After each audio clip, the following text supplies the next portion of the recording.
نظر بھائی صاحب آپ کی طرف آؤں گا. تا حیات نااہلی ختم ہوئی ہے, آج بڑا فیصلہ آیا میاں صاحب کی تا حیات نااہلی اور جو ہے جہانگیر ترین صاحب کی, کیا کہیں گی اس حوالے سے؟ جی بسم اللہ الرحمن الرحیم. بہت شکریہ امتیاز صاحب ان پروگرام میں چل لینے کا. دیکھیں جو نااہلی ختم ہوئی ہے ڈیفینیٹلی اس کا افیکٹ پاسٹ کے لوگوں کے اوپر بھی پڑے گا اور شاید فیوچر میں بھی آ کے اس کا افیکٹ ہو رہا ہو کہ 5 سال میرے خیال میں تو ٹھیک ہے, 5 سال ہی ہونا چاہیے, اس سے زیادہ کیا نااہلی کی جائے. اور بقول چیف جسٹس کے جب انسان توبہ کر لے تو اس کو قبول کر لینا چاہیے. تو لیکن مشکل یہ ہے کہ توبہ تو کرے, یہاں تو کوئی توبہ کا نظر نہیں آ رہا, کیونکہ پچھلے آپ نے دیکھا 16 مہینے کی حکومت کا اس کو کیا حشر ہوا, کس قدر ہماری اکانومی کہاں سے کہاں چلی گئی, اور کوئی ریپینٹنس نہیں ہے, کوئی اس طرح کی چیز نہیں ہے جس میں کہا جائے کہ ہم سے غلطی ہوئی اور ہم نے اکانومی کو خراب کیا یا ہماری وجہ سے خراب ہوئی یا وٹ ایور سچویشن جو بھی تھی.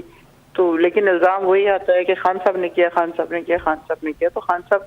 تو جیل میں بیٹھے ہیں, وہ تو جتنی ان کی 3.5 سال کی حکومت تھی اس میں ہم سب نے پوری دنیا نے دیکھا کہ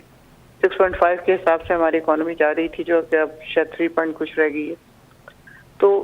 یہ جو چیزیں ہیں, جو سیاسی چیزیں ہیں, ایکچولی اگر یہ صحیح طریقے سے نہ چل رہی ہوں تو ملک اسی طرح نیچے کی طرف جاتے ہیں. اب جو الیکشن کا ہے, نااہلی ختم ہو گئی, الیکشن میں موسٹ پرابلی حصہ لے سکیں گے وہ. اگر 8 فروری کو الیکشن ہوتے ہیں اور صاف و شفاف الیکشن ہوتے ہیں جو کہ سب سے پہلے ڈیمانڈ ہے خان صاحب کی,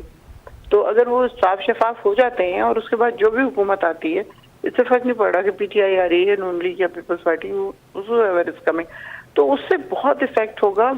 پاکستان کے اندر بھی اور پاکستان کے باہر بھی. انویسٹرز آئیں گے, کم از کم وہ آ کے یہاں چاہ رہے ہوں گے کہ انویسٹمنٹ کریں, کیونکہ ابھی تو جو سچویشن ہے اس میں تو انویسٹر تو دور کی بات, کوئی ایک بندہ بھی اس طرح کا نہیں آتا جو آ کے کچھ انکریجنگ ہو پاکستان کی اکانومی کے لیے یا اس طرح, کیونکہ جب تک اکانومی بہتر نہیں ہوگی, اکانومی بالکل ریلیٹڈ ہے جو سیاسی استحکام سیاست ہے اس سے,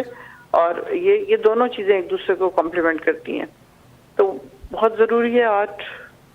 فروری کو الیکشن ہونا, اور انشاءاللہ اب ہو جائیں گے. اب ظاہر ہے ان کی نااہلی ختم ہوگی, وہ اسی لیے آئے تھے پاکستان کے, ان کے اوپر سے جتنے